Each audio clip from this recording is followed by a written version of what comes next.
سر غیر مسلم ہو کر مجھے جب یہ آیت آتی ہے مجھے شرم آ رہی ہے کہ ہم یہاں پر صرف قراءت حدیث ایئر کنڈیشن ماحول میں گرم ماحول میں بیٹھ کر رہے ہیں. دیکھیں یہاں پہ سننے والے کو مبین کی طرف سے السلام علیکم. میں امید کرتا ہوں آپ سب خیریت سے ہوں گے. ناظرین بھی ہو رہا ہے اور فخر بھی محسوس ہو رہا ہے. چلو یار کوئی تو ہے جو فلسطین کے لوگوں کے بارے میں کھل کے بول رہا ہے. ناظرین ہوا کچھ یوں کہ کل ایک سینٹ کا اجلاس ہوا جس میں ایک سینیٹر کھل کے فلسطین کے لوگوں کے بارے میں بولا. اور یہاں مزے کی بات یہ ہے کہ وہ کوئی مسلمان نہیں تھا, وہ غیر مسلم تھا جو کھل کے بولا. وہ ویڈیو آگے چل کے میں آپ کو ویڈیو بھی دکھاؤں گا, لیکن آپ کو بتاتا چلوں کہ اس نے ویڈیو میں قرآن مجید کی ایک آیت پڑھ کے سنائی. اس نے کہا ہے کہ مجھے افسوس ہے کہ غیر مسلم ہو کے مجھے یہ آیت یاد ہے. آیت سب کو یاد ہے لیکن کوئی اس پر چلنا نہیں چاہ رہا. اس نے کہا کہ قرآن مجید میں اللہ تعالیٰ ارشاد فرماتے ہیں کہ اگر آپ کے سامنے کوئی زیادتی ہو رہی ہے اس کو آپ پاور سے روکو, ہاتھ سے روکنے کی کوشش کرو. اگر آپ ہاتھ سے نہیں روک سکتے تو کم از کم اس کو زبان سے روکنے کی کوشش کرو. اگر زبان سے نہیں روک سکتے چلو کم از کم دل میں اس کو برا چالو, اس برائی کو برا چالو. اس نے کہا وہ نظر ہی نہیں آ رہا فلسطین کے مسلمانوں کے ساتھ جو ہو رہا ہے. اس نے کہا وہ مسلمان غیر مسلم یہ بات میں, پہلے وہ انسان ہے. وہاں پر انسانیت کا قتل سر عام ہو رہا ہے, وہاں پر انسانیت کی نسل کشی کی جا رہی ہے, لیکن کوئی بول ہی نہیں رہا. نالی میں صرف پاکستان کے حکمران کی بات نہیں کر رہا, میں اوور آل ورلڈ جو اسلامک کنٹریز کے حکمران ہیں ان کی بات کر رہا ہوں.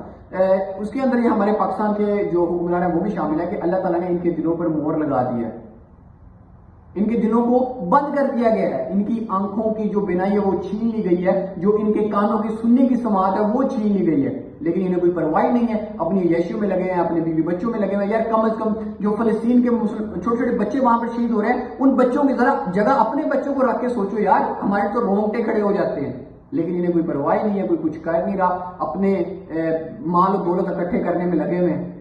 یار حد نہیں ہو گئی ویسے. یہ ابھی کچھ دیر پہلے یہ سعودیہ میں ہوتا تھا کہ کوئی بھی عورت بغیر ویل کے بغیر نقاب کے گھر سے باہر نہیں جائے گی, لیکن یہ اب انہوں نے قانون ختم کر دیا. انہوں نے کہا یہ عورت کی مرضی ہوگی, وہ نقاب کرے نہ کرے وہ اس کی مرضی ہوگی, گورنمنٹ کی طرف سے اسے کوئی نہیں روکا جائے گا. اس کے بعد شراب خانے وہاں کھولے جا رہے ہیں. یہ تو ہم مسلمانوں کا حال ہو گیا. جس طرح وہاں پر فلسطین کے مسلمانوں کی نسل کشی کی جا رہی ہے, کسی کو وہ نظر ہی نہیں آ رہا ہے. کچھ سینٹ میں آتے ہیں, میڈیا پر آتے ہیں, کچھ دیر ان کے بارے میں بولتے ہو پھر چپ کر کے چلے جاتے ہیں, لیکن ان کا کوئی ریئیکشن نہیں ہوتا. خدا کی قسم وہاں پر یار خوراک کی قلت ہو گئی ہے. وہاں پر لوگ فاقوں پر مجبور ہو چکے ہیں. چھوٹے چھوٹے معصوم بچے خوراک کی وجہ سے مر رہے ہیں وہاں پر.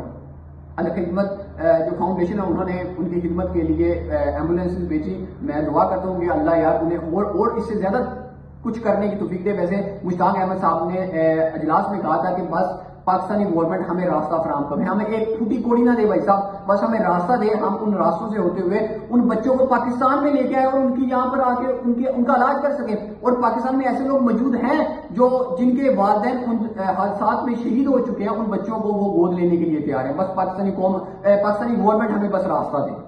اس نے کہا اور ہمیں پاکستان کی گورنمنٹ سے کچھ نہیں چاہیے, ہم یہ سب کچھ کرنے کو تیار ہیں. لیکن یہاں پر کون کسی کی سن رہا ہے؟